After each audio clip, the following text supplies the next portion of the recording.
In today's episode of HR Visionaries, we speak to Ben. Ben has an incredibly interesting story transitioning from oil and gas to clean aviation. Stay tuned. Welcome to HR Visionaries, where we unlock the secrets of modern HR. I'm Benjamin, your host. Join us as we shed light on today's HR universe with HR leaders and innovators from across the globe. Whether you're an HR pro, a business leader, or just curious about the future of work, this is your shortcut to the forefront of HR innovation. Brought to you by Hire, the AI talent attraction platform. Welcome to the latest episode of HR Visionaries. I'm looking forward to my guest today. Ben, it's great to have you. Yeah, thank you for having me. It's awesome.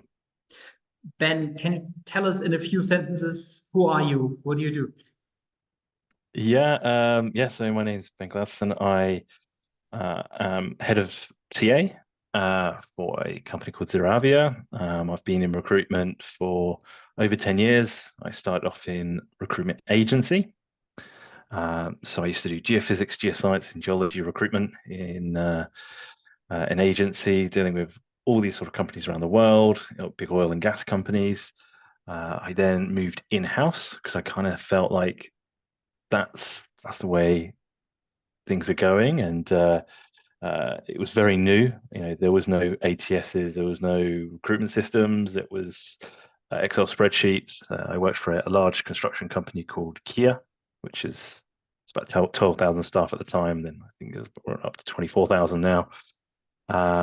And then I moved to a company called Marshall Aerospace, which is a military aviation company who work with lots of countries around the world for big avionics machines for whatever the military want to use them for. And then I saw ZeroAvia, so green hydrogen zero emissions aircraft. So try and earn back some of my carbon credits from flying around the world is to hopefully help them grow. And I think my employee number is 99, but I was in the first couple of people who joined, and I'm seeing it grown. So it's all about bringing in talent. That's what I've been doing for the last 10 years. It's super interesting what you just mentioned. So recruiting in the beginning for oil and gas, and now you're in the kind of opposite camp, if I may say so. Is that true? Yeah. So it was people up on oil rigs, geophysicists, geoscientists, big oil and gas companies, and military aviation to clean tech, civil aviation. So it's sort of the opposites. But the interesting stuff is seeing the same sort of core skill sets across lots of different industries. That was very exciting. That's something you see when you do cross paths. But yeah, I said I've got some carbon credits to earn back. Can you tell us a bit more about the recruiting approach one takes in an industry like oil and gas? If I summarize correctly, it's perhaps it's well paying. However, at the moment, reputation-wise, it might be slightly difficult. While now you're in the green tech space, where you enjoy probably quite a good reputation, very good PR around what you guys do. So how is recruiting in those areas different? Yeah, it's been a while since oil and gas, but it was before credit crunch and when oil was over $100 a barrel. Sort of sweet spot for oil and gas, and it's people were in the industry, they were happy to move about, and they did pay phenomenal fees. I worked for, I won't say the company, but I used to charge quite high fees as well, around 30%, and we would have big oil companies, just paying a invoice on a credit card or on a debit on a business card, like 30, 40, 50,000 pounds, and not being that bothered about the fee and not really even negotiating it. And you're like, okay, the candidates were in Houston.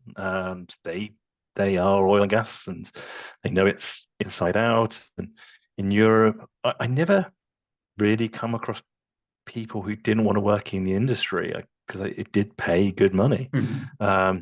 Flipping over to green technology, people really want to work for it. I think there's a big push for people wanting to get into the industry, especially in aviation, because it's fun and it's green. It's not, a solar panel company making 1 million solar panels. We're making something that doesn't exist, and which is really exciting. And it's we do have a lot of interest from people. We can be a little bit more picky with certain industry. Is there enough investment? Nowhere near. There is money going into it, but the market's not high at the moment, so we need to get more investors. We've got some fantastic backers already. We've got some good money coming in, but it's nowhere near oil and gas kind of budgets and monies and subsidies. So yeah, no one can beat oil and gas salaries. Still, 10 years later, they can't beat them. So money talks, I think, at the end of the day. So people go to what they want to, where they get paid. But yeah, we do bring up some of the best talent still.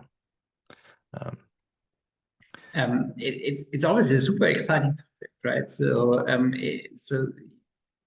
you tell us a bit more about what you guys actually do? So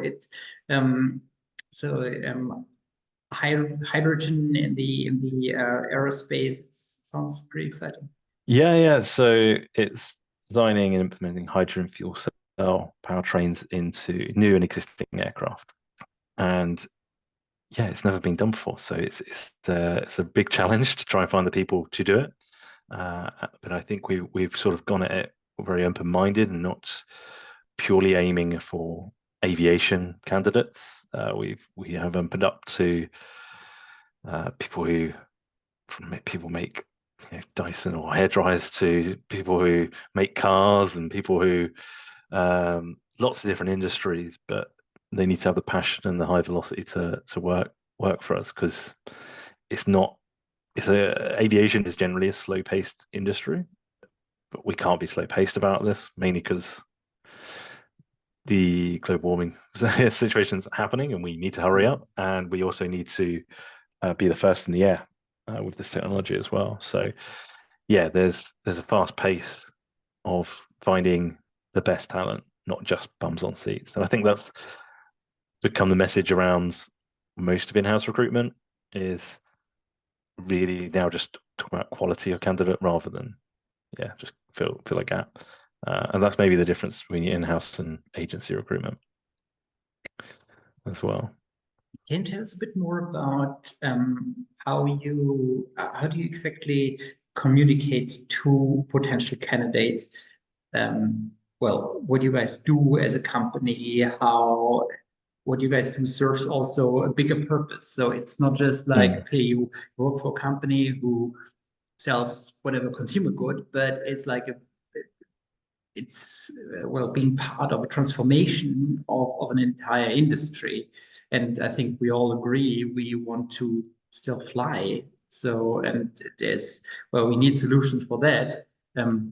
Because if we tell people, okay, well, flying was something that we could afford 15 years ago, and you are, well, unfortunately, in a generation that will be stuck on their continent and will not be able to experience the joys and the cultural the culture of other continents. I think, well, no, I don't think there will be the stuck generation. Maybe you'll call it the ones who can't fly. We went from the Wright brothers to landing on the moon in 60 years, right? So yeah. But haven't gone back yet, right? Yeah, so it's I think the technology will run quicker than we probably think. Obviously, we want it to. When you're there on the ground floor day to day, it may seem slow, but actually it's going pretty fast. How do we tell that to candidates?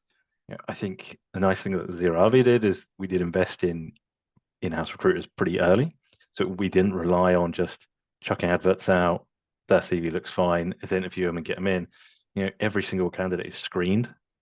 We talk to every single one, find out their attitudes. Are they going to be able to? Are they even going to enjoy? We're very fast paced. It's high velocity. It's It's thinking new ideas. It's coming up with a different solution. It's very fast paced, and some people don't like that. That's Mhm. fine. They don't, we won't hire them ones. We will screen a lot of people to find the right kind of people. So hopefully, once we start the interview process, we know that candidate is the right kind of fit for us. Um, we look at psychometric tests, and we look at how managers interview, and we can do manager training interviews and stuff like that. But we kind of want to get to a point where that candidate is sold on Mhm. the mission, bought into the mission, excited about it before they even have an interview. I notice here a lot more candidates chase us, where sometimes that could have been the process of losing candidates, but we want to get them excited about what we're doing. And if they don't get excited, then it's fine. It sometimes it's painful to get rid of a candidate. It's really hard to find, really hard skill set. But if they're not excited about what we're doing and they're not going to be passionate and they don't want to buy into it, then it's not going to work long term. And I think that is a massive asset to a company, is to have that first layer, that sort of front line, to really sell, but teach people what we're doing and how we're changing things. And people in aviation find it refreshing because it's nice and fast paced. People Yeah. who want to get into clean technology love it, because you can't get any cleaner than zero emission. And Sure. uh, and I'm finding that from avionics technicians all the way to finance candidates, and that's quite nice because you're not just appealing to one type of person. It's lots of different roles in lots of different industries all coming together and all being really excited about what we're doing. And I think that's the key for us. I know that's not particularly easy for every in-house recruiter, because there's yeah, some companies don't have that big exciting headline, but for us that's a big selling point for us. And if we need to see someone's excited, if they're not excited, it's not worth the time. Ben, can we go a bit into the details here? Given, well, getting Yeah, people excited is, well, yeah, obviously it's pretty desirable to get people yeah, of excited. course, yeah. However, it's what is the process for that? So how do you get people excited in the first place? And Um, so we work really hard on making sure the basics are right. So good advertising, good website, easy to use careers page. Um, we make sure that videos are going out to LinkedIn, make sure that our adverts are as many places as possible. Um, that's sort of the basics of recruitment, and I think we need to make sure that's right and that sort of attracts that people in it at that initial stage. I think we do expos, so we go to like Farnborough or the Paris Air Show, which are massive shows. That's really so exciting because you oh, So it's not only the engineers who go there, but also you go there for you and your team. You're there at the Farnborough Air Show to, well, talk to candidates. yeah, absolutely. I went to the Paris Air Show, Paris, Le Bourget, and Farnborough. They share the air show alternate years. So we went to Paris last year, and yeah, we're there on a lot of these aviation companies will be there Monday to Thursday because that's business days. Friday, Saturday, Sundays, the air show days, and they're the ones that I'm there for because Mm. we want to talk to them, future generations, and the amount of children and teenagers that come to the events and just like this is amazing, and they love the fact that we stayed there and to talk to them and give them free pens and bottles and all that sort of fun stuff to lure them in. But it's getting that excitement. That's really exciting, to seeing them, people being like knowing us and having a queue at your booth. And we don't have the biggest booth in the world. It's quite small. It's quite normal. It's two engineers, marketing person, and recruiter on there. Um, but we're normally the only one with a queue, which is quite interesting. Um, so yeah, I think the basics of recruitment, but also try and do something a little different. And it would be great when we can roll out an aircraft and we do lots of test flights at the moment, but it'd be cool to do flyovers and other things that are just a little bit different. And we and also when you do have that person who's got that interaction with the company, it's having interesting and fun benefits that really show that you want the culture of aviation to flow through. So, one of our benefits that we offer is 5 free hours of flying lessons to every single employee, which is really cool. And I tell candidates all the time this, and they're like, "Wow, it's amazing!" You're like, it's a brilliant. It's not mega expensive. We're on an airfield. We have aeroplanes. We have pilots. So, but it's a really cool one to get people involved in. Like, oh, so we want people to understand fun of aviation. An avionics engineer is going to know that, but a finance person isn't. So get them up in an airplane and flying around and show them the fun of aviation, I think is another little good one. Once again, not massively transferable to every industry, but yeah, it's an interesting one. And yeah, it's working the basics and expos and stuff like that. Yeah, super interesting. So you mentioned, okay, you can't transfer this to every industry. So one could also say, okay, you're actually very, very fortunate that you can work with a topic that everyone loves, right? So no one would disagree here. So what do you think? So in case tomorrow you had to work on something that is not very attractive to the general public and where the queues may not be that long, how would you approach talent acquisition in that case? Yeah, so we've done this with my previous company, which is military aviation, which is definitely not everyone's cup of tea. It's definitely not someone that people don't want to be involved in. Some people love it, obviously, but some people don't. So that was quite a interesting challenge. We didn't really do many expos.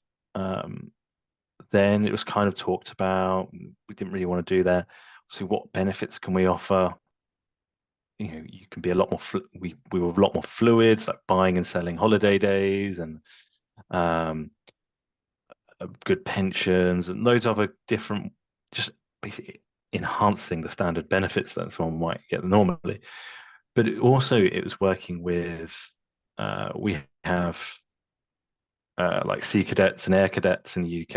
I don't know if they have that in Germany, but we have air cadets. It's basically kids from 10 to 17, and they come together and they work. It's like a mini RAF. So they have uniforms and they can go and do different tasks and things.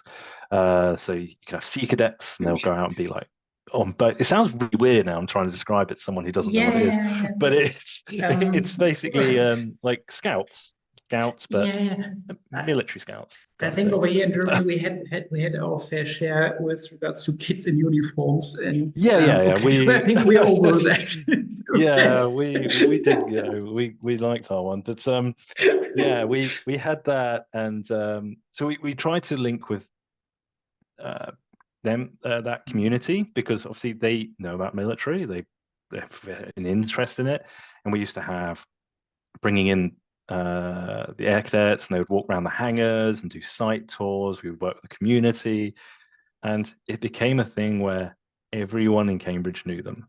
Everyone wanted to work for them. Everyone, all the kids knew about them.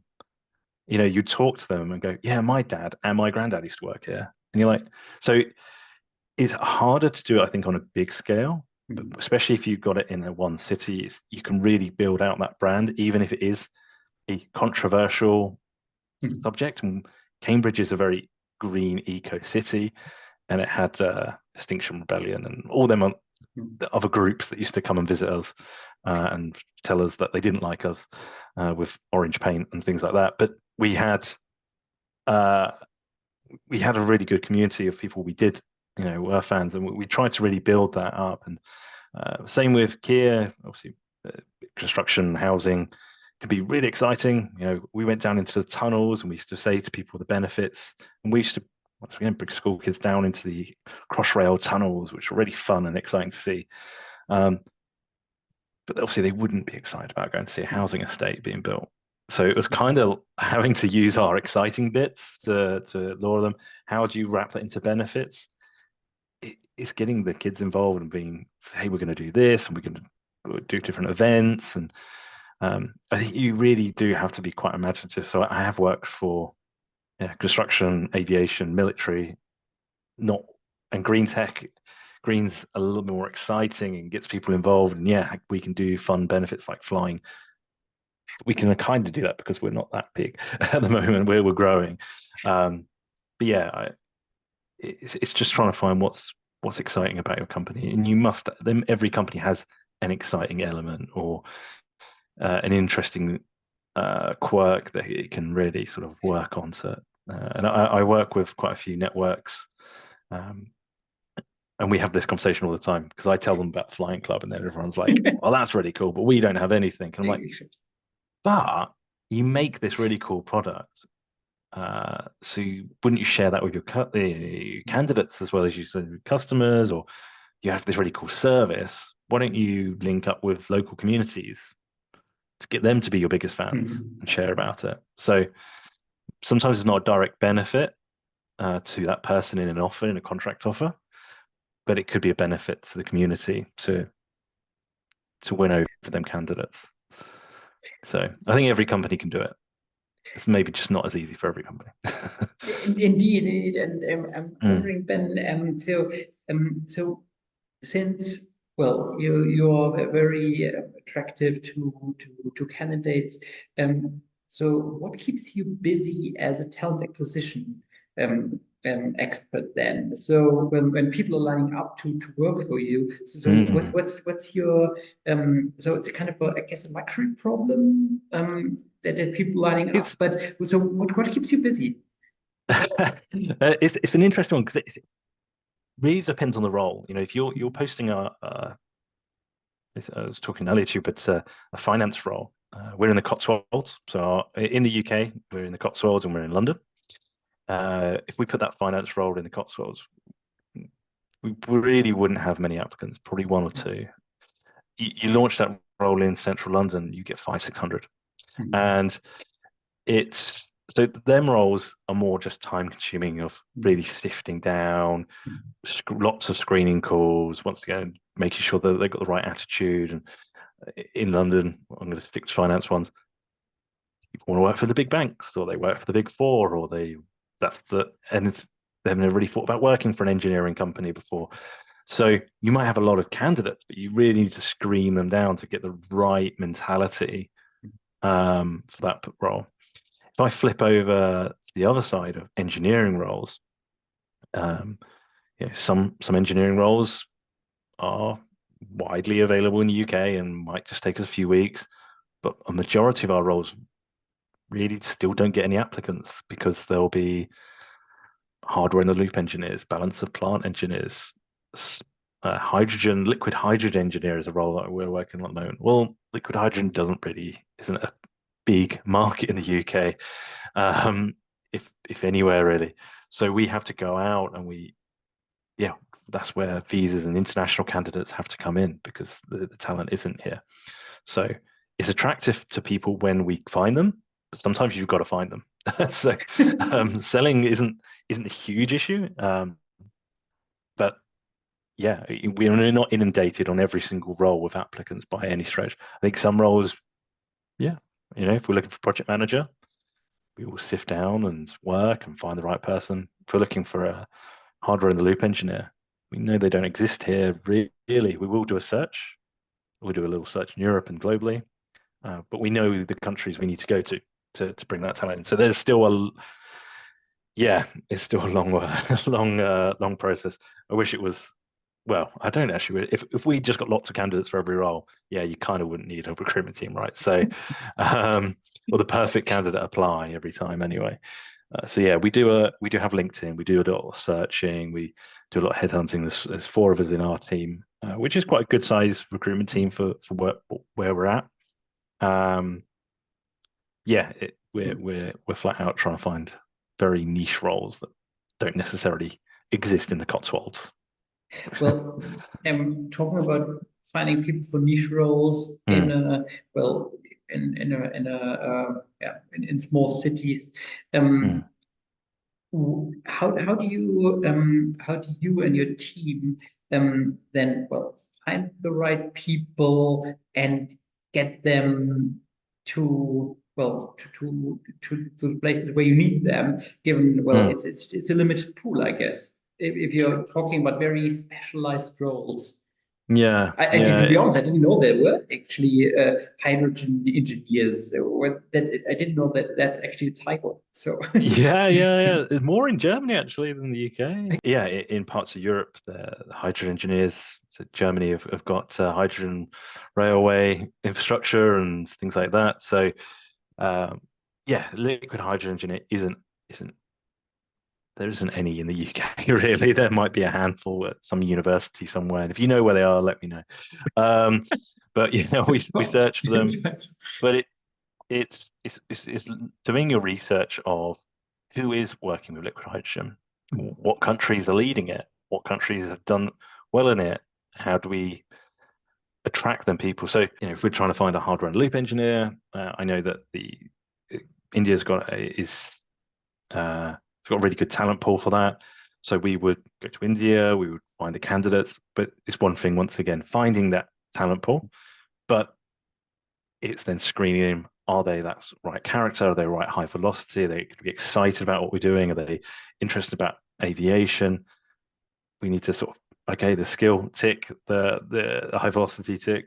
Then the next one is, do they want to relocate, and how are they going to relocate, and what support can we give them? You're going to need a visa? Do you need to move your family? So there's so much that goes around trying to find that right candidate. But for us, it all starts with that research of what country has that skill. Um, electrical engineers are everywhere, but once again, how do you attract them? If we're looking at liquid hydrogen engineer, we have to look at countries that are doing liquid hydrogen. US has done quite a lot. South Korea, Germany, France. There's countries that are doing it. And I think we were talking before, but about I don't go too political, but before Brexit, that we could just take people from Europe. After Brexit, we'll see. We look at everywhere around the world to bring people in because it's the same visa cost no matter where people are. So yeah. Well, it's incredibly interesting what you just mentioned. So, like being a still a rather small company, however, super specialized with quite a number of roles. So that's super interesting indeed. I well, one of the things actually about what I really like about ZeroAvia and what we've done here we've got lots of engineers all around the world, and if you go walk into a hangar in the Cotswolds, the first thing you do is you look up and you just see a sea of flags. So I think we have like 35 different flags that hang from the ceiling, and it represents each country of someone who has joined us. So it's really cool. It's very interesting to have that opportunity to be able to hire all these people from around the world and skills. And I think people like it when they walk in. I'm a bit of a flag geek, so I kind of like it anyway. But they like it because they feel like, oh, I'm not just me moving on my own. There's lots of people around me that have had that same journey and same experience, and can and we try and build that support network for people as well. Okay, tell us more about you being a flag geek. I just know every flag. So it's like, as soon as I go, I'm like, I think that's the up-to-date flag for that country. I think we need to swap that out. So yeah, it's that, and we try and do that in the US as well. But yeah, I think immigration is the absolute key to bringing new technology to the UK and to the US as well, along with our great talent that we have. In particular, now that it's in many countries, there's, of course, migration has become more a hot topic. So Mm. how do you how do you kind of anticipate migration to be regulated in the main markets, so like being in Europe, the UK, the US? Yeah, it's become a bit of a bad word, immigration, but I think people kind of forget most companies were built on people that weren't originally from that particular country. You only have to look at Apple and see that the $3 trillion company was made by someone who wasn't American, and Elon Musk wasn't born in America. So Google and every big company. But yeah, I think it's an odd one. I think in election years, it's always something that's quite hot for people to moan at, and yeah, I think there's a terrible side to it, and I think there's a side of it that really affects people in a bad way, and people take advantage of that. So absolutely, that should stop. But I don't. And being a bad thing is not good, because you only need to look at the NHS, which is National Health Service in the UK. And if we didn't have immigration, quite frankly, that thing wouldn't exist. And probably ZeroAvia wouldn't exist either. So, well, our CEO, Val, he's from California. So he lives in California. So yeah, I think it's a really important thing. I think the negative connotations are all there, and I don't think they're going to go away. But I think that governments need to make sure that they educate everyone to a high level so that they can immigrate and make sure they can benefit the world. ZeroAvia definitely haven't shied away from immigration. I think it's if we're the only ones doing it and we're leading the way in our local area, then so be it. I don't think we're going to stop for anyone, really. It's get the best people to make the best products to save the world. Borders can come second, as long as we're doing it in a legal way and make sure it's all above board. Then yeah, I think borders can come second to that. I know other companies don't have that luxury, and I know it's expensive, but it's really important. I think it's really important that we find the right talent for the right people who are coming here to do the right thing and pay taxes and put back into the economy. That's the key message, and I think that needs to be spread everywhere. But I fully appreciate there's a bad side to it. There you go. Yeah. So in the UK, obviously, election years, immigration, they want to get immigration numbers down, but it's hard to stop people being smuggled and going on boats and horrible ways of coming to the UK. So they make normal visas more expensive to stop people wanting to come here. So actually, the slogan is stopping the boats, which is a terrible slogan. In fact, I think they're stopping the planes instead of having people who are fully educated to come and join and work here are being pushed out because it's exorbitantly expensive to get a visa in the UK. And America has always been difficult. America's just America. It's just the way it is. It's cheaper actually to get a visa in America than it is in the UK now, but it's not as easy paperwork wise. So it's I think this is super interesting, particularly in a world of in a world where talents are so important to develop companies in terms of like, hey, when you have like AI as a general topic, where you need the best and brightest from all over the world for very specific roles, and therefore I thought I enjoyed our conversation so much because it was so interesting to talk about those very different, highly specialized roles. That's pretty amazing. It's super interesting talking to you, Ben. Yeah, no problem at all. Yeah, and AI is a whole other subject. It's I don't know how it's going to change as well. We should open that box of the Pandora, indeed. No. I think everyone has an opinion on AI, but maybe a round table at some point to talk about that. Would be quite fun. Lovely. Ben, it was great talking to you. I can't wait to sit in one of the planes. It won't be long. Lovely. Ben, it was great talking to you. Great, many thanks. Awesome. Thank you. And thanks all of you guys for listening in. I'm sure you enjoyed the conversation as much as I did. See you later.